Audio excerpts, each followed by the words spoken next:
আল্লাহ রাব্বুল আলামিন বলেন, ওয়ালাকাদ খলাকনাল ইনসানা মিন সুলালাতিন মিন তিন। হে বনি আদম, আমি আল্লাহ রাব্বুল আলামিন তোমাদেরকে মাটি থেকে বানিয়েছি। আবার আল্লাহ রাব্বুল আলামিন ভিন্ন আয়াতে বলেন, ওয়ালাকাদ খলাকনাল ইনসানা মিন সালসালিম মিন হামাইম মাসনুন। হে বনি আদম, হে মানুষ, আমি আল্লাহ রাব্বুল আলামিন তোমাদেরকে বানিয়েছি দুর্গন্ধ মাটি থেকে। কিসের থেকে আমাদেরকে বানিয়েছে? দুর্গন্ধ মাটি থেকে। আল্লাহ তাআলা আমাদেরকে বানাইলেন। বানানোর জন্য আল্লাহ তাআলা সর্বপ্রথম ফেরেশতাদের সাথে আলোচনা করলেন, হে আমার ফেরেশতারা, আমি একটা সুন্দর বনি আদম বানাইব এবং দুনিয়াতে তারা প্রতিনিধিত্ব সৃষ্টি করবে। ফেরেশতারা আল্লাহ তাআলাকে বললেন, হে দয়ার মালিক, গুণগান করার জন্য আমরা তো আছি, তাহলে বনি আদম কেন বানানোর দরকার? যত প্রশংসা লাগে, যত তাসবিহ তাহলিল করা লাগে, সব করার জন্য তো আমরা আল্লাহ তাআলা তোমার ফেরেশতারা আছি, তাহলে বনি আদম আপনি কেন বানাইবেন? অতএব বনি আদম আপনাকে বানানো লাগবে না। আল্লাহ তাআলা বলেন, ইন্নী আলামু মা লা তা'লামুন। হে আমার ফেরেশতারা, আমি আল্লাহ রাব্বুল আলামিন যা জানি তোমরা তা জানো না। তাহলে আল্লাহ রাব্বুল আলামিন বনি আদম তারপরেও বানাইলেন। বানানোর পর আল্লাহ রাব্বুল আলামিন ফেরেশতাদের সকলদেরকে বললেন, হে বনি আদমকে তোমরা সকলেই সিজদা করো। ফেরেশতারা সকলেই সেই বনি আদমকে সিজদা করার জন্য তৈরি হয়ে গেল, কিন্তু ইবলিস সিজদা করল না। وَإِذْ قُلْنَا لِلْمَلَائِكَةِ اسْجُدُوا لِآدَمَ فَسَجَدُوا إِلَّا إِبْلِيسَ أَبَى وَاسْتَكْبَرَ وَكَانَ مِنَ الْكَافِرِينَ।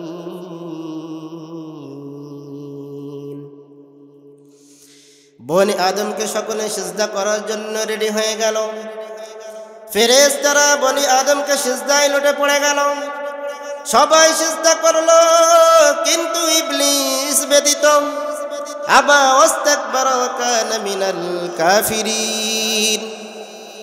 বনি আদমকে সকলে সিজদা শুরু করলো, কিন্তু ইবলিস ব্যতীত। ইবলিস অহংকার বশিত, সে ইবলিস কি করলো? সিজদা করলো না। না করার দ্বারাই তিনি কুফরি করলো। তিনার তো বোঝা উচিত ছিল যে আল্লাহ তাআলা হুকুমটাই আমার বড়। আল্লাহ তাআলা আমাকে হুকুম করেছে সিজদা দেওয়ার জন্য, তাহলে আমি যদি সিজদা না দেই তাহলে আল্লাহ তাআলার হুকুম অমান্য হয়েছে। একটা হুকুম অমান্য করার কারণে ইবলিস যদি সারা জীবনের জন্য জাহান্নামী হয়ে যায়, তাহলে এবার আমি আপনি বলেন, সারাদিনের ভেতরে আমরা আল্লাহ তাআলার হুকুম কতগুলো অমান্য করি। এরপরেও তো আল্লাহ তাআলা আমাদেরকে ভালোবাসেন, মায়া করেন, মোহাব্বত করেন। মোহাব্বত করে আমাদেরকে জাহান্নামে ঠেলে দেয় নাই। আল্লাহ তাআলা বলেছেন, বনি আদম যত অপরাধ তারা করুক না কেন, যদি কোনো বান্দা আমি আল্লাহ তাআলার কাছে খাঁটি তওবা করে নাই, আমি আল্লাহ রাব্বুল আলামিন মুহূর্তে তার জিন্দেগীর সমস্ত গুনাহ থেকে মাফ করিয়া দিই। বলেন সুবহানাল্লাহ। তাহলে আল্লাহ তাআলা বনি আদম বানাইলেন।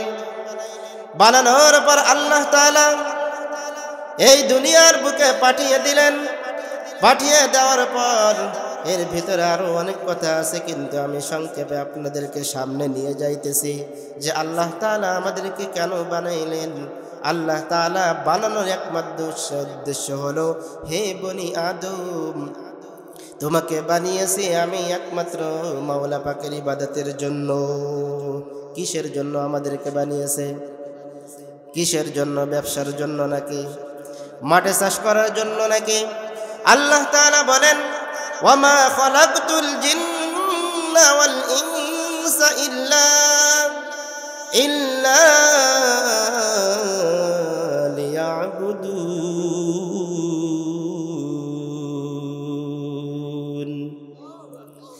মা খালাকতুল জিন্না ওয়াল ইনসা বিখাজুজ ইবাদাত লাস্তি মাকসুদ আজ্জাহা। আল্লাহ রব্বুল আলামিন বলেন, হে বনি আদম, তোমাকে আমি বানিয়েছি একমাত্র আমি মাওলা পাকের ইবাদতের জন্য। কিসের জন্য আমাদেরকে বানিয়েছেন?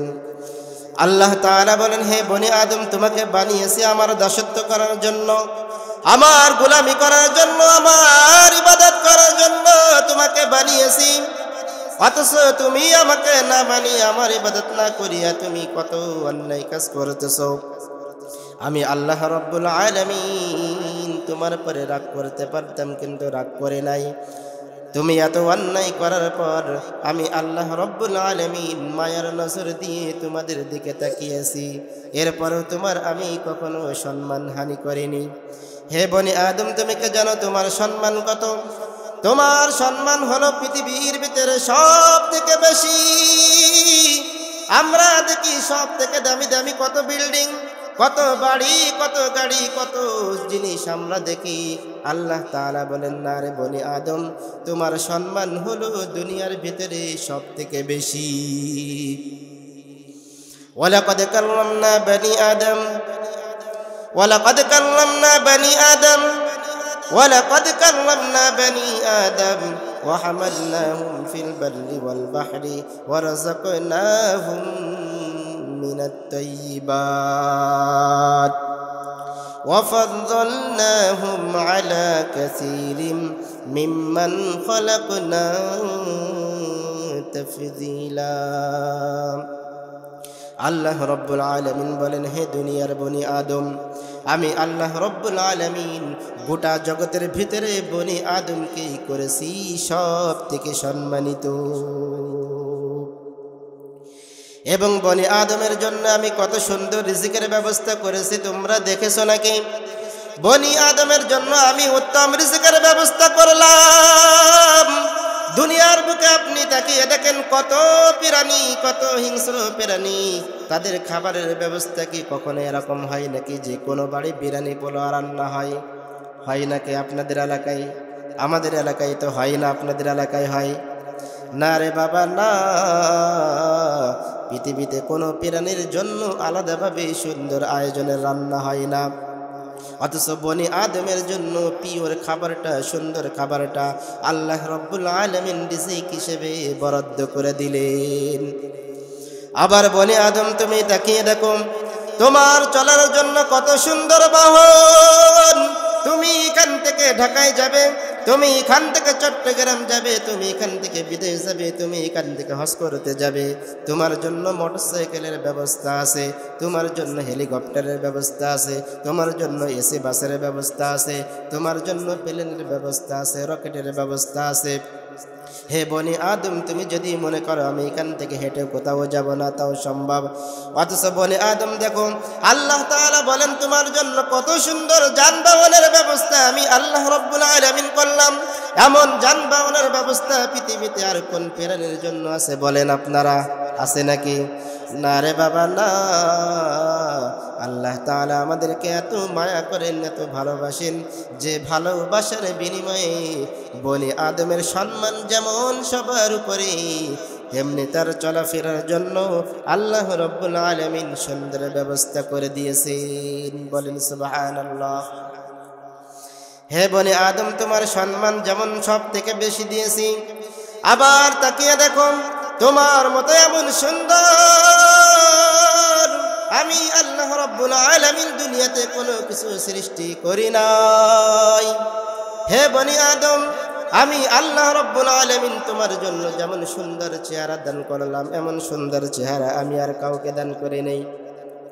আল্লাহ রব্বুল আলামিন বলেন, ফি আইয়ি সূরাতিম মা শাআ রাক্কাবাক। হে বনি আদম, তোমার জন্য যে চেহারায় সুন্দর লাগবে ওই চেহারাটাই আমি আল্লাহ তাআলাই দান করলাম। তোমার যেমন বানাইলে আমি আল্লাহ তাআলার পছন্দ হয় তেমন তোমাকে বানাইলাম। আজ আমাদের বুকে তাকিয়ে দেখেন অনেক মানুষ আল্লাহর প্রতি অভিযোগ করে, আল্লাহ তাআলা আমাকে কেন কালো বানাইলো, আল্লাহ তাআলা আমাকে কেন খোড়া বানাইলো, আল্লাহ তাআলা আমাকে কেন কানাটা বানাইলো। না রে বাবা না, আল্লাহ তাআলা বলেন তোমার জন্য যেটা সুন্দর আমি আল্লাহ রাব্বুল আলামিন মনে করেছি সেটাই আমি আল্লাহ তাআলা তোমার জন্য বানিয়েছি। আজ যদি তোমার পাটা আমি ভালো করতাম, খোড়া না করতাম, হয়তো তুমি কোনো বিপদগামী হয়ে যাইতে পারতে। আজ তোমার খোড়া করাই আমি বসায় তোমার আল্লাহ তাআলা ইবাদত করাইতেছি, হয়তো তোমার পাটা যদি আমি ভালো করে দিতাম তুমি অ্যাক্সিডেন্ট করে রাস্তা হয়তো মারা পড়ে যেতে। আজ তোমার চোখটা যদি আমি ভালো করে দিতাম হয়তো তোমার চোখের গোনাটা বেশি হতো। আমি আল্লাহ রাব্বুল আলামিন সব কিছু জানি, জানার পরেও তোমার জন্য যেটা ভালো মনে হয়, যেটা উত্তম মনে হয়, আমি আল্লাহ রাব্বুল আলামিন তোমার জন্য সেই ব্যবস্থাটাই করে দিয়েছি। বলেন সুবহানাল্লাহ। আবার আল্লাহ তাআলা ভিন্ন আয়াতে বলেন, হে বনি আদম তুমি কত সুন্দর জানো নাকি? আসমান এবং জমিনের ভিতরে সব থেকে তুমি হলেন সুন্দর। আল্লাহ তাআলা আমাকে আপনাকে চাঁদের থেকে সুন্দর বানিয়েছেন, আল্লাহ তাআলা আমাকে সূর্যের থেকে সুন্দর বানিয়েছেন। গোটা জগতের ভিতরে সব থেকে সুন্দর সুন্দর জিনিস থেকেও আল্লাহ তাআলা আমাকে আপনাকে সুন্দর বানিয়েছেন। আল্লাহ তাআলা চারটে কসমকে বলেন, হে বনি আদম, ওয়াত্তিন ওয়াজ্জাইতুন ওয়া তুর সিনিন ওয়া হাযাল বালাদিল আমিন লাকাদ খালাকনাল ইনসানা ফি আহসানি তাকওয়িম। আল্লাহ রাব্বুল আলামিন বলেন, আমি চারটে জিনিসের কসম খায়া বললাম, লাকাদ খালাকনাল ইনসানা ফি আহসানি তাকওয়িম। গোটা জগতের ভিতরে আমি বনি আদম মানুষকে সব থেকে সুন্দর বানিয়েছি। আবার আল্লাহ তাআলা ভিন্ন আয়াতে বলেন, তোমাকে সব থেকে যেমন সম্মানিত করলাম, সুন্দর করলাম। আবার হে বনি আদম তুমি জানো কি, গোটা জগতের ভিতরে আমি আল্লাহ রাব্বুল আলামিন যা কিছু সৃষ্টি করেছি সব কিছুর ভিতরে আমি আল্লাহ রাব্বুল আলামিন তুমি বনি আদমকেই সব থেকে দুর্বল করেছি। ওয়া খুলিকাল ইনসানু যায়িফা। আল্লাহ রাব্বুল আলামিন বলেন, সব থেকে আমি বনি আদমকে দুর্বল করেছি। তোমার মতো দুর্বল এই দুনিয়াতে কেউ নাই। তুমি খানার দেখো দুর্বল, তুমি কতটুকু খেতে পারো, অথচ তাকিয়ে দেখো তোমার বাড়ির গরু, তোমার বাড়ির ছাগল, তোমার আশেপাশে কত প্রাণী আছে, তারা হাজার হাজার হাজার গুণ তোমার থেকে বেশিও খেতে পারে। একটা হাতি কত খেতে পারে, একটা সাগরের নিচে নীল তিমি কত খেতে পারে। এরকম হাজারো হাজারো প্রাণী আল্লাহ তাআলা দুনিয়ার ভিতরে রেখেছেন। সব কিছুর ভিতরে বনি আদম তুমি হলে দুর্বল। শক্তির দিকেও তুমি দুর্বল, তুমি চলাফেরার দিকেও দুর্বল। তাহলে নিজের সব থেকে টোটাল ফাইনাল কথা হলো, তোমার নিজের তৈরি করা 2 টাকা বেলেটের কাছেও তুমি নিজেও দুর্বল। তোমার সামনে যদি 2 টাকার বেলেট নিয়ে কেউ এরকম এরকম করে তুমি ভয় পেয়ে যাও, না জানে আমার গায়ে লেগে গেল কিনা। যদি আমার গায়ে লেগে যায় তাহলে কেটে যাবে, আমি অসুস্থ হয়ে যাব, হসপিটালে পড়ে থাকবো।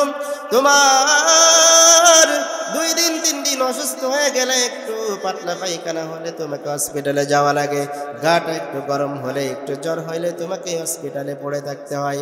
তাহলে কিসের এত বাহাদুরি করো? আজ তুমি সেই মসজিদ মাদ্রাসার বিরুদ্ধে হাত আঙ্গুল তোলো, তুমি সেই মাহফিলের বিরুদ্ধে আঙ্গুল তোলো, কোরআন হাদিসের বিরুদ্ধে আঙ্গুল তোলো। আল্লাহ তাআলা বলেন, হে বনি আদম তুমি তো এক সময় ছোট্ট মানুষ ছিলে, হাতটা নাড়াইতে পারতে না, কিছু খাইবা বলতে পারতে না, শুধু তুমি কান্না করে থাক। মা সেই কান্নাটা বুঝে বুঝে বুঝে বুঝে তোমাকে খানা খাওয়াইছে, তোমাকে পেশাব পায়খানা করেছে। সেখান থেকে আমি আল্লাহ তাআলা তোমাকে এত বড় করলাম, সেই বড় করার প্রতিদান তুমি কি এভাবে আমাকে দিতেছো? বলেন নাউজুবিল্লাহ। তাহলে বনি আদমের সম্মান আল্লাহ তাআলা কত দিলেন? সবার থেকে বেশি। অথচ সেই বনি আদম আমরা দুনিয়াতে এসেছি, আল্লাহ তাআলা আমাদেরকে বানিয়েছেন শুধু নেক আমলের জন্য। অথচ আজ আমরা দুনিয়া দুনিয়া দুনিয়া দুনিয়া করে পাগল হয়ে যাইতেছি। সকাল ভোরবেলায় চলে যাইতেছি দোকানে, ব্যবসায়, ক্ষেত খামারে, চাকরিতে। জোহরের নামাজ নাই, আসরের নামাজ নাই, মাগরিবের নামাজ নাই, ইশারের নামাজ নাই, শুধু দুনিয়ার দুনিয়া দুনিয়া। অথচ দুনিয়ার জন্য আল্লাহ তাআলা আমাদেরকে বানান নাই। আল্লাহ তাআলা আমাদেরকে বানিয়েছেন শুধু একমাত্র আল্লাহ তাআলার ইবাদতের জন্য। তাহলে দুনিয়াটা কাদের জন্য? দুনিয়া হলো আমাদের সামনে, আর দুনিয়া মাজরাআতুল আখিরাহ, দুনিয়াটা হলো আখিরাতের ক্ষেত কামারের জন্য। আল্লাহ তাআলা বললেন দুনিয়াতে তোমাকে পাঠাইলেন আখিরাতের পুঁজি কামানোর জন্য। ছোট্ট একটা উদাহরণ দিলে আপনারা সকলেই বুঝবেন। আপনাদের এলাকার থেকে অনেক ছেলে বিদেশ গেছে নাকি? আছে, অনেক ছেলে আছে বিদেশে। আচ্ছা, আপনারা বলেন, যদি কোনো সন্তান বিদেশ যায়, বিদেশ যাওয়ার পর সেখানে যদি কাজ না করে শুধু টোটো কোম্পানি ঘুরে বেড়ায়, মাস শেষে টাকা তো বাড়িতেই পাঠায় না, আবার বলে আমাকে 20,000 টাকা পাঠাও। এইভাবে সে 5টা বছর ওখানে থাকলো, ইনকাম করে না, শুধু ঘোরাফেরা করছে। 5টা বছর পর যখন বাড়ি আসছে, বাড়ি আসার পরে দেখে আরো তার 5 লাখ টাকা দিনই, 5 লাখ টাকা ঋণী হওয়ার পর এবার আপনারা কি বলবেন? আপনারা কি বলবেন? পাগল বলবেন নাকি? আপনারা বাড়ির থেকে অনেকেই বের করে দিবেন যে তোর জন্য এত কষ্ট করে জমি বিক্রি করে, বাড়ি বিক্রি করে দেখে বিদেশ পাঠাইলাম, কিছু ইনকাম করে বাড়িতে পাঠাবি, অথচ তুই ওখানে গিয়ে ঘোরাফেরা করে টাকা নষ্ট করেছ। আজ তুই শূন্য হাতে বাড়ি আইতেছ, আরো 5 লাখ টাকা তুমি ঋণী করে গিয়েছ। তোর মতো কুলাঙ্গার সন্তান আমার দরকার নাই, তুই আমার বাড়ি থেকে বের হয়ে যা। কথা বলেন ঠিক কিনা? কথা বলেন ঠিক কিনা? আল্লাহ তাআলা বলেন, হে বনি আদম, তোমাদেরকে দুনিয়ায় পাঠিয়েছি আমার ইবাদত করার জন্য। অনেক মানুষ না বুঝিয়া তারা ইবাদত না করিয়া দুনিয়া দুনিয়া করে শেষ হয়ে যায়। একদিন তার মৌত চলে আসে, শূন্য হাতে আল্লাহ তাআলার দরবারে হাজির। এবার বলেন আল্লাহ তাআলা আমাদের জন্য কি ব্যবস্থা করবেন? আল্লাহ তাআলা বলবেন, হে বনি আদম, তোমাকে আমি দুনিয়ার বুকে পাঠিয়েছি কিছু নেক আমল কামানোর জন্য, অথচ তুই এলেই হলেই করিয়া বিভিন্ন রকম রং তামাশায় মাস্তিয়া আমি আল্লাহ তাআলাকে ভুলে গিয়েছো এবং দুনিয়া দুনিয়া করে তুই তোর জিন্দেগিটা শেষ করেছো। আজ তোর নেক আমল দেখ শূন্য।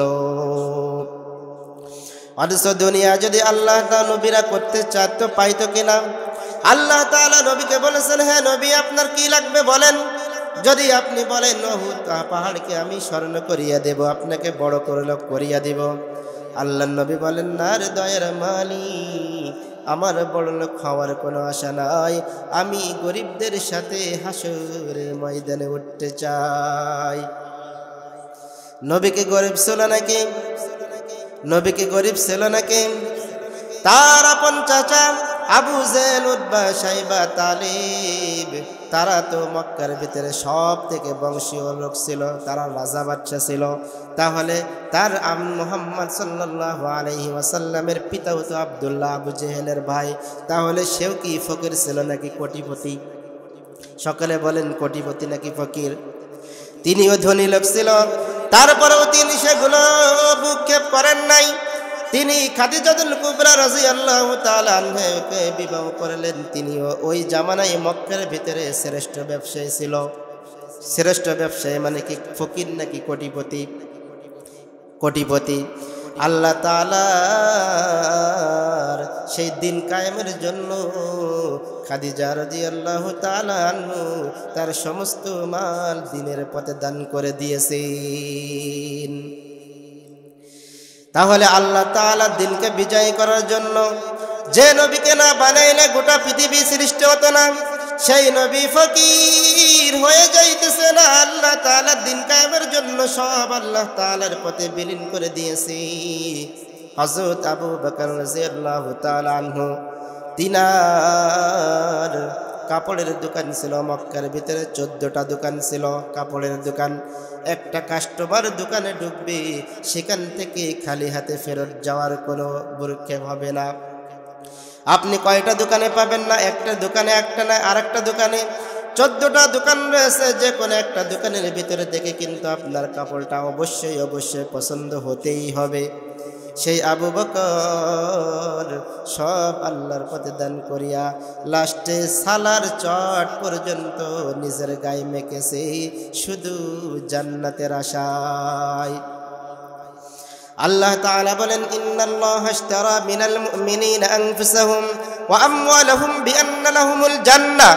আমি আল্লাহ রাব্বুল আলামিন আমার জান্নাতকে বিক্রয় করে দিয়েছি মুমিনদের কাছে, বিনিময় নিয়েছি জান এবং মাল। তাহলে যেসব মানুষের ধন্য, যেসব মানুষের কাছে টাকা রয়েছে, মাল রয়েছে, সেই সব মানুষ বড় ধন্য। আবু বকর রাদিয়াল্লাহু তাআলা আনহু সেই মালের বিনিময়ে আল্লাহর জান্নাতকে ক্রয় করে নিয়েছে। বলেন সুবহানাল্লাহ। তাহলে টাকা পয়সা টাকা ভালো, কিন্তু ওই টাকা পয়সা দিয়ে যদি কেউ জান্নাত ক্রয় করতে পারে তার মতো ভাগ্যবান এবং ভালো কপাল আর কেউ নাই। তাহলে তারা দুনিয়া দুনিয়া করে যেতে পারত, কিন্তু না রে বাবা না, তারা আল্লাহ তাআলার দ্বীন কায়েমের জন্য জান্নাতকে ক্রয় করে নিয়েছে, বিনিময়ে মালকে বিক্রয় করে দিয়েছে। মালের বিনিময়ে আল্লাহ তাআলার জান্নাতকে তারা ক্রয় করে নিয়েছে। বলেন সুবহানাল্লাহ। আজ আমাদের দিকে তাকিয়ে দেখেন, আমরা মাল কামানোর জন্য শুধু ব্যস্ত হয়ে গিয়েছি, ঠিক কিনা? কিন্তু এই মাল আপনার কি কাজে আসবে বলেন? আল্লাহ রাব্বুল আলামিন বলেন, বাল তুসিরুনাল হায়াতাদ দুনিয়া ওয়াল আখিরাতু খায়রুন ওয়া আবকা ইন্না হাযা লাফিস সুহুফিল উলা সুহুফি ইব্রাহিম ওয়া মূসা। এই দুনিয়াটা হলো ধোঁকা। বাল তুসিরুনাল হায়াতাদ দুনিয়া, এই দুনিয়াটাকে হায়াত দ্বারা সম্বোধন করলেন। তার মানে যার হায়াত আছে তার একদিন মৃত্যুবরণ করা লাগবে। ওয়াল আখিরাতু খায়রুন ওয়া আবকা, আখিরাত হলো চিরস্থায়ী। সেখানে হায়াত না দেওয়ার কারণে আল্লাহ তাআলা বুঝাইলেন দুনিয়ার সাথে হায়াত দিয়ে দিলাম, তার মানে দুনিয়া একদিন শেষ হয়ে যাবে, কিন্তু আখিরাত কোনোদিন শেষ হবে না। সেই আখিরাতের জন্য আমরা কি করতেছি একবার ভাবেন। আল্লাহ তাআলা বলেন, হে বনি আদম, তুমি কি ভেবেছো তোমাকে আমি অনাত্মক সৃষ্টি করেছি? না রে যুবক, না। একদিন আমি এবং একদিন পরে আমি আল্লাহ তাআলার দরবারে তোমাকে অবশ্যই অবশ্যই হাজিরা দেওয়া লাগবে। আফা হাসিবতুম আন্নামা খালাকনাকুম আবাসা আবাসাও ওয়া আন্নাকুম ইলাইনা লা তুরজাউন।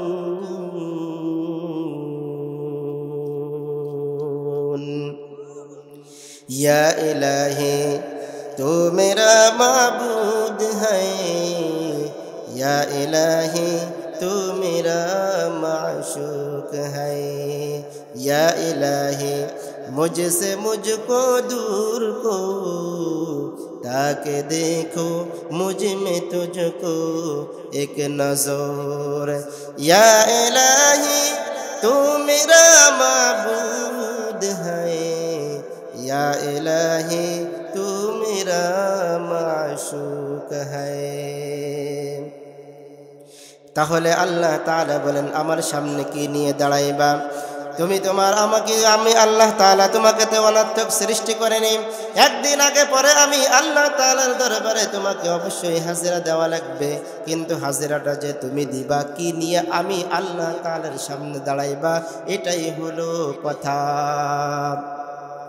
বাদশা যুলকারনাইন সারা পৃথিবীর বাদশা ছিল, সারা পৃথিবী। তারপরে যখন তিনি যুলকারনাইন বাদশা যখন দুনিয়ার দিকে বিদায় নিয়ে চলে গেল, যাওয়ার পর তার হাতটা এরকম বের করে সারা বাজার ঘোরানো হলো। যারা দুনিয়াদার ছিল তারা বলতে লাগলো, দেখো দেখো, সারা পৃথিবীর ক্ষমতা পাওয়ার পর বাদশা যুলকারনাইন কবরস্থ হয়ে যাইতেছে, তারপরেও হাত দুখানা বিছায়া বলে, আমাকে আরো দাও, আমাকে আরো দাও। ইমানদাররা ডাকতে বলে, না রে না, তোমরা বোকা, বাদশাহ যুলকারনাইন বুঝাইতে চাইল সারা পৃথিবীর ক্ষমতা আল্লাহ তাআলা আমাকে দান করার পর আমি তোমাদেরকে এই মেসেজটা দিতেছি, আমি তোমাদেরকে এই কথা বলতেছি, তাকিয়ে দেখো সারা পৃথিবীর ক্ষমতা আমার হাতে ছিল, আমি পুরো পৃথিবীটা রাজত্ব করেছি।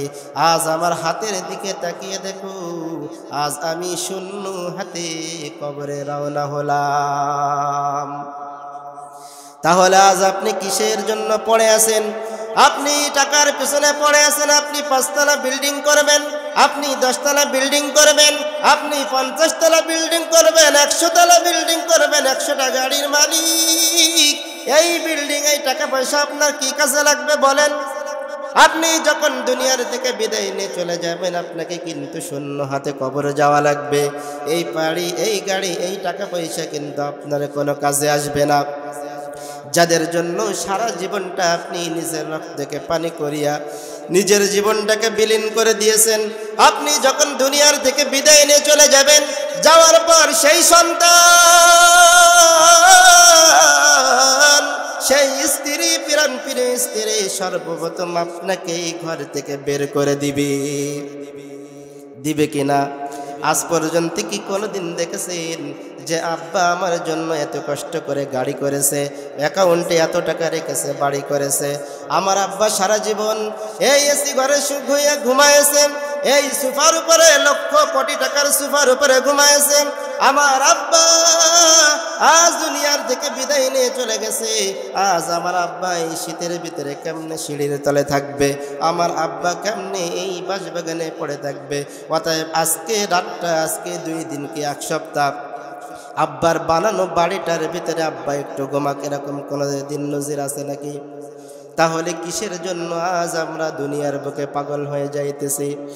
আজ নিজের রক্তকে হারাম হালাল না দেখিয়া, নিজের রক্তটাকে মাটি পানি করিয়া যে টাকা পয়সার মালিক আমি হইলাম, আমি যখন যেই সন্তানের জন্য, যেই স্ত্রীর জন্য আমি টাকা পয়সা জমাইলাম, আমি যখন দুনিয়ার থেকে বিদায় নিয়ে চলে যাইতেছি, সর্বপ্রথম সেই সন্তান এবং স্ত্রীরাই আমাকে ঘর থেকে বের করে দিতেছে। এই দুনিয়ার বুকে এমনও সন্তান পাওয়া যায় যে টাকা পয়সা জমি জায়গা ভাগাভাগিতে গন্ডগোল করিয়া ওই বাপের জানাজাটাও অনেক কোলাঙ্গার ছেলে পড়ে না। তাহলে আপনি আপনার জীবনটা কাদের জন্য বিলীন করে দিতেছেন? অথচ আপনি যে ইনকাম করেছেন, হালাল হোক হারাম হোক, আল্লাহ তাআলার সামনে আপনাকে হাজিরা দিতে হবে। যে অন্যায়, আপনি যদি কোনো অন্যায় পথে ইনকাম করেন, সেই হিসাবটাও আপনাকে দিতে হবে। তাহলে আপনি বলেন আপনার কি লাভ হয়েছে? আপনি সারা জীবনটা যাদের জন্য কষ্ট করলেন, তারাই সর্বপ্রথম আপনাকে বাড়ি থেকে বের করে দিবে। বের করে দেওয়ার পর কি করবে জানেনই? আপনি কোটি টাকার মালিক হন না কেন, আপনার জন্য কিন্তু সর্বপ্রথম সব থেকে কম দামের কাপড়টা এনে আপনাকে প্যাকেট করে দিবে। আজ পর্যন্ত কেউ কি দেখেছেন নাকি যে আমার বাবা 1000 কোটি টাকার মালিক, হাজার কোটি টাকার মালিক, গাড়ি আছে, বাড়ি আছে, আমার আব্বা দুনিয়ার থেকে বিদায় নিয়ে চলে গেছে, অতএব বাজারের ভিতরে সব থেকে দামি যে কাপড়টা, ওই কাপড়টা এনে আমি আমার আব্বার জন্য কাফন দিয়ে আছে নাকি? যখন আপনি দুনিয়ার থেকে বিদায় নিয়ে চলে যাবেন, ওই সন্তান, ওই স্ত্রী মনে করবে আব্বার জন্য যখন আমি কাপড় কিনতে যাব, সেই কাপড়টা দামি কিনলে আমার টাকাটা নষ্ট হয়ে যাবে। কি হয়ে যাবে? কেননা সে তো থাকবে মাটির নিচে। অতএব কম দামের একটা কাপড় এনে তাকে পেঁচাইয়া ওই কবরস্থ করে দিবে। এই কথা যদি কোনো বান্দা ভাবে, সে কোনোদিন আল্লাহ তাআলাকে বাদ দিয়ে দুনিয়ার পিছনে কোশ্চিন কালেও ছুটতে পারে না। আপনি মনে করতেছেন আমি তো মরবই না, আমি মরবই না, আমি মরব না, আমি দুনিয়া করে হাজার কোটি টাকার মালিক হব। ফিরাউনের থেকে কোটিপতি আপনি হতে পারবেন বলেন? নমরুদের থেকে হতে পারবেন? সাজ্জাদের থেকে হতে পারবেন? ক্ষমতা, পাওয়ার? না রে বাবা না। আপনি আজ ভুলের ভিতরে আছেন। ক্ষমতায় দিয়েছেন তাদেরকে, যখন টিকাইতে পারে নাই আপনিও থাকতে পারবে না। যখন টাকা পয়সার অভাব নাই, তারা যখন দুনিয়ার থেকে বিদায় নিয়ে চলে গেছে, আপনিও পারবেন না। আপনি তাকিয়ে দেখেন, যাদের হুঙ্কারে পুরো পিরোজপুরবাসী থরথর করে কাঁপত, খুলনা শহরটা থরথর করে কাঁপত, আজ তারা কবরবাসী হয়ে গেছে। তাদের উপরে, কবরের উপরে ছাগলে গরুতে ঘাস খায়, অথচ একটু বলবে যে আমার কবরের উপরেতে একটু সরে দাঁড়া, কিন্তু সেই শক্তিটাও তাদের এখন নাই। যাদের হুঙ্কারে পুরো শহরটা থরথর করে কাঁপত, আজ তারা দুনিয়ার থেকে বিদায় নিয়ে চলে গেছে। তাদের কবরে বৃষ্টির পানি যায়, সেই বৃষ্টির পানিটা আটকাবে সে ক্ষমতাও তাদের নাই। তাহলে আপনি কিসের এত বাহাদুরি করেন? আপনাকেও তো একদিন কবরে যেতে হবে। কিন্তু আপনি যদি অন্যায় করে করে যদি অপরাধী হইয়া কবরে যান, তাহলে আপনার কি অবস্থা হবে? আল্লাহ তাআলা তো আপনাকে বানিয়েছেন ইবাদতের জন্য।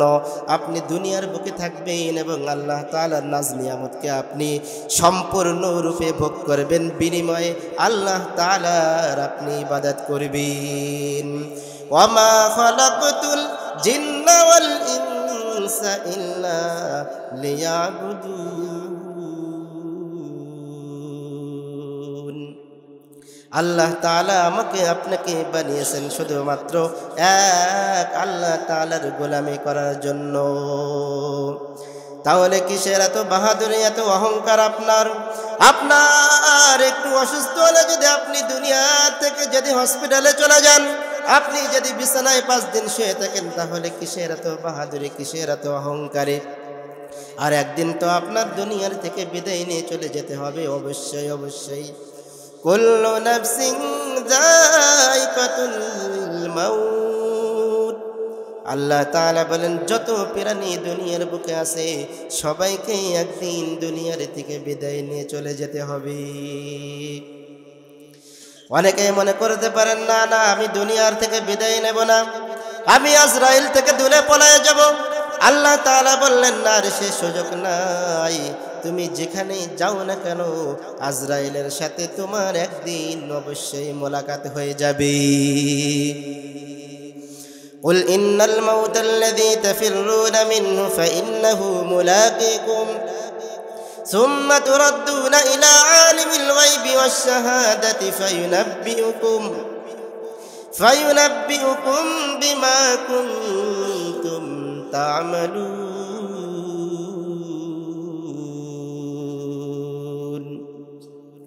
আল্লাহ রব্বুল আলামিন বলেন, তুমি মৃত্যু থেকে যত পলায়ন করো না কেন, একদিন আজরাইলের সাথে অবশ্যই অবশ্যই তোমার মোলাকাত হয়ে যাবে।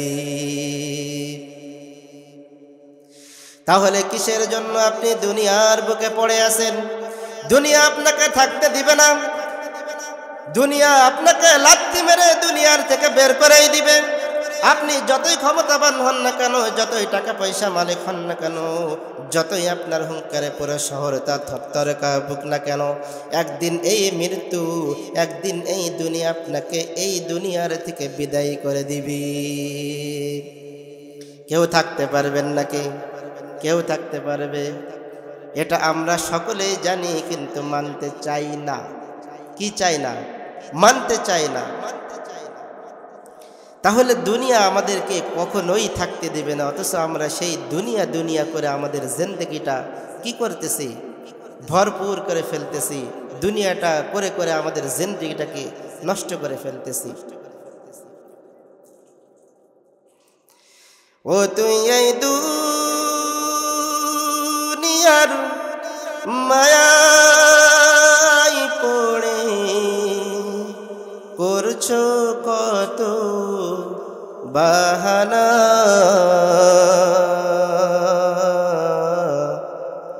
এ যে নাই তোরা আসল বাড়ি, কবর যে তোরা আসল ঠিকানা। এ যে নাই তোরা আসল বাড়ি, কবর যে তোরা আসল ঠিকানা। পূর্বপুরুষ যারাই ছিল একে একে সব হারালো, পূর্বপুরুষ যারাই ছিল একে একে সব হারালো, তুমি আমি কেউ রব না, তুমি আমি কেউ রব না, দিতে হবে রওয়ানা। এ যে নাই তোরা আসল বাড়ি, কবর যে তোরা আসল ঠিকানা। এ যে নাই তোরা আসল বাড়ি, কবর যে তোরা আসল ঠিকানা। আর কত কাল দিবি ফাঁকি,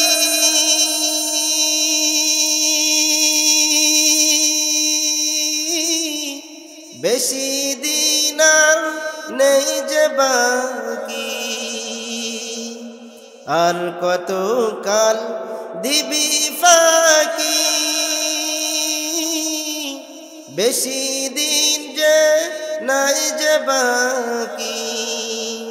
মরণ তোমার লইবে কাছি, মরণ তোমার লইবে ডাকি, শুনবে না তো কারো মানা।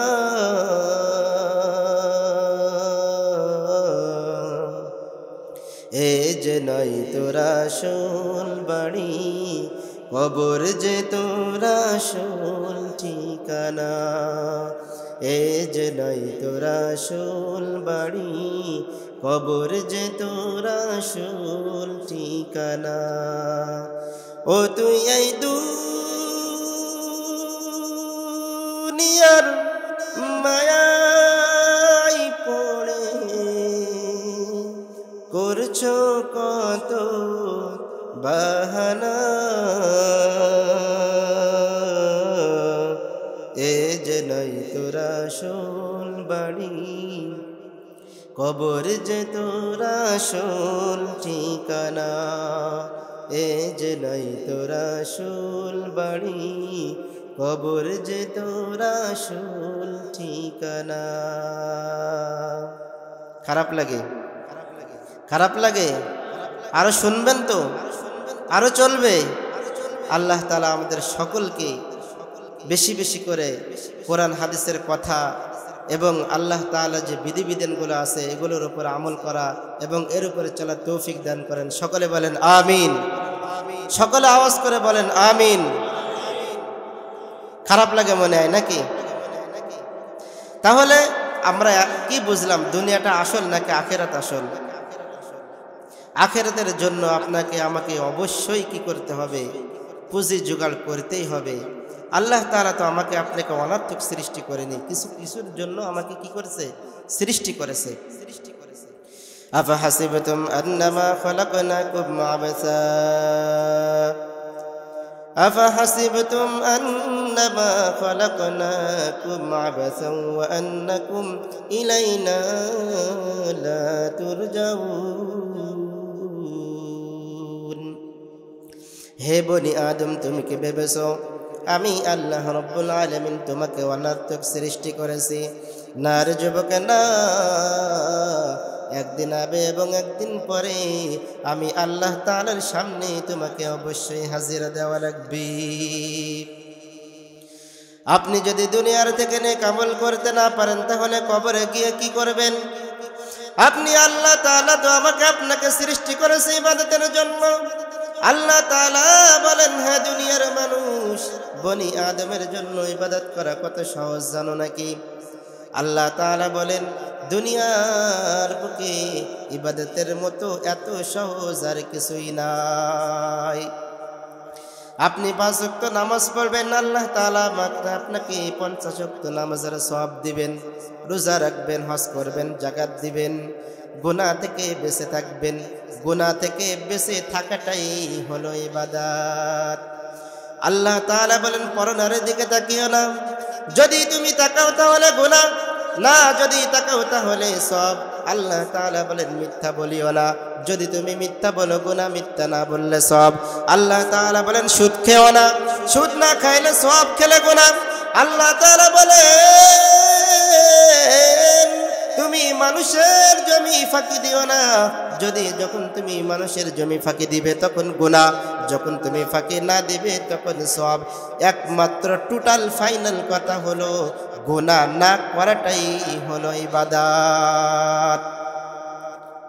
তাহলে এই ইবাদত করে করে আমরা আল্লাহ তাআলার কবরে যাব। হে বান্দা, তুমি আল্লাহ তাআলা একদিন আমাকে আপনাকে তো দুনিয়ার থেকে বিদায় নিয়ে চলে যেতে হবে। যদি গুনাহ নিয়ে কবরে যাই তাহলে কবর আমার সাথে কেমনে ব্যবহার করবে জানো নাকি? আল্লাহ তাআলা বলবেন, হে আমার কবরের ফেরেশতারা, এই বান্দা দুনিয়ার বুকে আমি তাকে অনেক নাজ নিয়ামত দান করেছিলাম। একটা নেক বান্দা যে রাস্তা চলেছে, একজন গুনাহগার বান্দা সেই রাস্তা দিয়ে চলেছে। একজন নেক বান্দা যে নদীর মাছ খেয়েছে, এই গুনাহগার বান্দাও তো সেই নদীর মাছ খেয়েছে। একটা নেক বান্দা যে গাছের ফল খেয়েছে, এই গুনাহগার বান্দা সেই গাছের ফল খেয়েছে। ফল খাওয়ার পর সে নেক আমল করেছে আরে বদ আমল করেছে। এরপরেও কত আলেম ওলামা তাদেরকে বুঝাইছে, পায়ে ধরে ধরে বুঝাইছে সুদ খেও না, ঘুষ খেও না, অন্যায় কাজ করো না। সে তো তাদের কথা শোনে নাই, বরং আর ওই আলেম ওলামাদেরকে গালি দিয়েছে। আল্লাহ তাআলা বলবেন এই গুনাহগার বান্দাকে আর ছেড়ে দেওয়া যাবে না। ফেরেশতাদেরকে বলবে এই গুনাহগার বান্দাকে ধরো। কবরের ভিতরে ওই গুনাহগার বান্দাদেরকে জাহান্নামের সাথে একটা রাস্তা করে দেওয়া হবে, যে জাহান্নামের আগুনের রাস্তা যখন সে দেখবে হাউমাউ করে কাটতে থাকবে। এমন বিষধর সাপ তার কবরকে নিযুক্ত করে দেওয়া হবে, যে সাপ একবার যদি তাকে দংশন করে 70 গজ মাটির নিচে সে সাপের সবলে ঢুকে যাবে। আবার তাকে সেখান থেকে টেনে এসে বের করা হবে, আবার তাকে সাপে দংশন করবে। এইভাবে কিয়ামত পর্যন্ত তাকে দংশন করতে থাকবে। এরপর যখন আল্লাহ তাআলার সামনে হাজির হয়ে যাবে, আল্লাহ তাআলা বলবেন ইকরা কিতাবাকা কাফা বিনাফসিকা আল-ইয়াওমা আলাইকা হাসিবান। হে বনি আদম, এই নেক আমল তোমার হাতে দিয়ে দিয়েছি, এবার তুমি তোমার নেক আমলটা পড়ে পড়ে তুমি রেজাল্ট দাও। যদি কোনো বান্দার কপালটা ভালো হয় সে নেক আমল পড়ে দেখবে, এই নেক আমলের ভিতরে সওয়াব আছে, নামাজ আছে, রোজা আছে, দান সদকা আছে। এই নেক আমলের ভিতরে অনেক নেক আমলের ভিতরে দান সদকা রয়েছে। এমনভাবে যখন সে দেখবে তখন তার কপালটা খুলে যাবে। আর যে বদ আমলটা দেখবে, বদ আমল দেখার পর দেখবে এতে কোনো গুনাহ নাই, সে খুশি হয়ে আল্লাহ তাআলা তাকে জান্নাত দিয়ে দিবেন। আর যে গুনাহগার বান্দা হবে সে যখন ওই নেক আমলটা হাতে দিবে, নেক আমলটা হাতে দেওয়ার পর আল্লাহ তাআলা বলবেন তুমি পড়ো তোমার নেক আমলটা। যখন সেই নেক আমলটা পড়বে দেখবে এক ওয়াক্ত নামাজ নাই, রোজা নাই, দান সদকা নাই। আবার যখন বদ আমলটার ভিতরে দেখবে তখন দেখবে গুনার গোনা, মিথ্যা, চুরি, ডাকাতি, এইভাবে কোন খারাপে আছে অনেক রকম তার গুনাহ। যখন এইগুলো দেখবে, দেখার পর তিনি আল্লাহ তাআলাকে বলবেন, ও দয়ার মালিক, এমন কি আমল নামা তুমি আমার হাতে দিয়েছো, যে আমল নামার ভিতরে ছোট্ট ছোট্ট সামান্য সামান্য অন্যায়, আমি যে অন্যায়টা করেছি যা আমি নিজেও কখনো মনেও করিনি যে এটা অন্যায় হবে, সেই অন্যায়টা আল্লাহ তাআলা তুমি এখানে তুলে ধরেছো। ফামান ইয়ামাল মিসকালা যাররাতিন খায়রান ইয়ারা ওয়া মান ইয়ামাল মিসকালা যাররাতিন শাররান ইয়ারা। আল্লাহ রাব্বুল আলামিন বলেন সামান্য সামান্য যদি কোনো বান্দা ভালো কাজ করে, ওই ভালো কাজের প্রতিদান আল্লাহ তাআলা তার আমলনামায় তুলে দিবেন। আবার যদি কোনো বান্দা সামান্য সামান্য অন্যায় কাজ করে, সরিষা দানা পরিমাণ যদি কোনো অন্যায় থাকে, সেই অন্যায়টা আল্লাহ রাব্বুল আলামিন তার আমলনামায় তুলে দিবেন। সে ওইটাই দেখে একবার হতভম্ব হয়ে যাবে। এবার সে আল্লাহ তাআলা বলবেন তুমি তোমার রেজাল্টটা আমার দেওয়া লাগবে না, তুমি তোমার রেজাল্টটা তুমি নিজেই দাও। যেহেতু কোনো নেক আমল নাই, শুধু বদ আমল আর খারাপ আমল, আল্লাহ রাব্বুল আলামিন বলবেন এই পাপী বান্দাকে জাহান্নামে দিয়ে দাও। আবার ওই দিন একদল মানুষ থাকবে যারা নাকি কোরআনে হাফেজ আলেম, আল্লাহ রাব্বুল আলামিন তাদেরকে এমন সুন্দর পাওয়ার দান করবেন। একজন হাফেজকে বলবেন, এ হাফেজ, তুমি আল্লাহ তাআলার দরবারে তাকে সুপারিশ করার অনুমতি দিবে। জাহান্নামী ব্যক্তি 10 জন, এমন জাহান্নামী ব্যক্তিকে আল্লাহ রাব্বুল আলামিন তার সুপারিশের মাধ্যম দিয়ে জান্নাতবাসী করে দিবেন। বলেন সুবহানাল্লাহ। ওই হাফেজে কোরআন ওই আলেম বলবে, হো দয়ার মালিক, আমার আব্বা অন্যায় কাজ করে আজ জাহান্নামী হয়ে গেছে, তাকে তুমি আমার সুপারিশে তাকে জান্নাতি করে দাও। আমার শ্বশুর জাহান্নামী হয়ে গেছে, তাকে জান্নাতি করে দাও। আমার মা জাহান্নামী হয়ে গেছে, তাকে জান্নাতি করে দাও। আমার সন্তান জাহান্নামী হয়ে গেছে অন্যায়ের কারণে, তাকে জান্নাতি করে দাও। এমনভাবে আল্লাহ রব্বুল আলামিন ওই হাফেজ এবং আলেমের সুপারিশে আল্লাহ রব্বুল আলামিন হাফেজের কোরআনের মর্যাদায় 10 জন জাহান্নামী ব্যক্তিকে আল্লাহ রব্বুল আলামিন তাদেরকে জান্নাতি করে দিবেন। এই জন্য হাফেজ আলেমদেরকে আমরা মোহাব্বত করব, তো ভালোবাসবো, তো এদেরকে আমরা সম্মান করব, এদেরকে আমরা ভালোবাসবো এবং এদেরকে আমরা বুকে টেনে নিব, পারবো না? আল্লাহ রব্বুল আলামিন আমাদের সকলকে, আমাদের ছেলে মেয়েকে হাফেজ আলেম বানানোর তৌফিক দান করো। ওই দিন কিয়ামতের দিন কঠিন যখন চলে আসবে, এই সূর্য 9,30,00,000 মাইল উপরে সূর্য, এই সূর্য মাথার উপরে চলে আসবে 1 হাত বা 1 বিঘাত উপরে। ওই দিন গুনাহগার বান্দা যারা হবে তাদের ওই সূর্যের তাপে মাথার মগজটা টকটক টকবক করে ফুটতে থাকবে। ওই দিন আল্লাহ রাব্বুল আলামিন যখন হুঙ্কার দিবেন, এপাশে জাহান্নাম তাদেরকে ধরার জন্য আল্লাহ রাব্বুল আলামিনকে বলবেন, মুমতাজুল ইয়াউমা আইয়ুহাল মুজরিমুন। ওই সে জাহান্নামী ব্যক্তিরা, আর জাহান্নাম ডাক দিয়ে বলবে, হো দয়ার মালিক, আমি অনেক দিন অপেক্ষায় আছি, অতএব জাহান্নামী ব্যক্তিদেরকে আমাদের কাছে দাও, আমার অনেক খোদার হয়েছে। এই জাহান্নামী ব্যক্তিকে আল্লাহ রাব্বুল আলামিন ওই দিনকে জাহান্নামে পাঠিয়ে দিবে। ওই দিন কেউ কারো চিনবে না, ছেলে আব্বাকে চিনবে না, আব্বা সন্তানকে চিনবে না, স্ত্রী স্বামীকে চিনবে না, স্বামী স্ত্রীকে চিনবে না। ইয়াউমা ইয়াফিরুল মারউ মিন আখিহি ওয়া উম্মিহি ওয়া আবিহি ওয়া সাহিবাতিহি ওয়া বানিহি। ওই দিনকে বিপদের মুখে কেউ কারো চিনবে না। সন্তান বাবার দেখে দেখে পলাইবে, বাবা সন্তানের থেকে পলাইবে, সে স্ত্রী স্বামীকে দেখে পলাইবে, স্বামী স্ত্রীকে দেখে পলাইবে। কেউ কারো এমন ভাবে চিনবে না। এক সন্তান তার মার কাছে গিয়ে বলবে, হে মা, আমি দুনিয়ার বুকে তাকিয়ে দেখলাম তোমার মতো এমন নিঃস্বার্থ ভালোবাসা আমি আমার সন্তানকে কেউ বাসে নাই। অতএব হে মা, একটা নেকির জন্য আল্লাহ রাব্বুল আলামিন আমাকে জাহান্নামের ফয়সালা করে দিয়েছে। ও আমার মা, একটা নেকি আমাকে দাও, যে নেকির বিনিময়ে আমি আল্লাহ রাব্বুল আলামিনের কাছে গেলবো, বলবো একটা নেকির জন্য আমার জাহান্নামী হয়ে গিয়েছে। আমার মা আমাকে একটা নেকি দিয়েছে, এই একটা নেকির বিনিময়ে হে দয়ার মালিক, তুমি আমাকে জান্নাতি করে দাও। ওই সন্তান এমনভাবে যখন কাকুতি মিনতি করবে, ওই মা তখন বলবে, তুই যে আমার সন্তান তা আমি মানি না, কারণ ওই দিন কেউ কারো চিনবে না। কঠিন হাসরের ময়দান। ওই দিন যদি আপনি শূন্য হাতে যদি কি নিয়ে যান, তাহলে কি হবে, কি উপায় হবে? তাহলে আল্লাহ রাব্বুল আলামিন বলেন, হে দুনিয়ার মানুষ, আমি তোমাদেরকে জান্নাতে দিতে চাই, জাহান্নাম থেকে মুক্ত করতে চাই।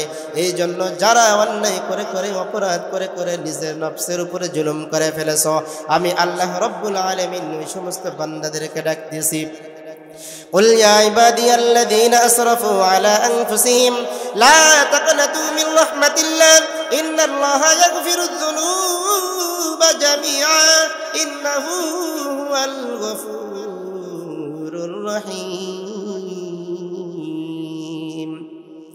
আল্লাহ রাব্বুল আলামিন বললেন, হে আমার প্রিয় বান্দা, তোমরা যারা দুনিয়ার বুকে শয়তানের ধোঁকায় পড়ে, নফসের ধোঁকায় পড়ে, বন্ধু বান্ধবের ধোঁকায় পড়ে যারা নিজের নফসের উপরে জুলুম করে ফেলেছো, অত্যাচার করে ফেলেছো, গুনাহের পাহাড় করে ফেলেছো, আমি আল্লাহ তাআলার দরবারে তোমরা ফিরে আসো এবং খাঁটি তওবা করো।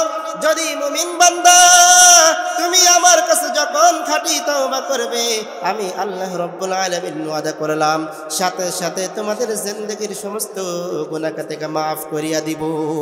গুনাহ তুমি কত করেছো, পাহাড় পরিমাণ গুনাহ করো, আল্লাহ তাআলার কাছে ফিরে আসো। যদি সাগরের পরিমাণ গুনাহ করে ফেলো আল্লাহ তাআলার কাছে ফিরে আসো। যদি সাগরের ফেনা পরিমাণ গুনাহ করে ফেলো আল্লাহ তাআলার কাছে ফিরে আসো। এরপরে আসমান এবং জমিনের মধ্যবর্তী যত স্থান আছে সব যদি তুমি গুনাহের দ্বারা ভরপুর করে ফেলো এরপরে আল্লাহ তাআলার কাছে ফিরে আসো। আল্লাহ তাআলা বলেন লা তাকনাতু মিন রাহমাতিল্লাহ, এরপরেও আমার রহমত থেকে তোমরা নিরাশ হয়ে যাও না। ইন্নাল্লাহা ইয়াগফিরুয যুনুবা জামিআ, আমি আল্লাহ তাআলা ওয়াদা করলাম তোমার জিন্দেগীর সমস্ত গুনাহ আমি আল্লাহ তাআলা মাফ করিয়া দিব। ইন্নাহু হুয়াল গফুরুর রহিম, কারণ আমি হলাম চূড়ান্ত ক্ষমাশীল।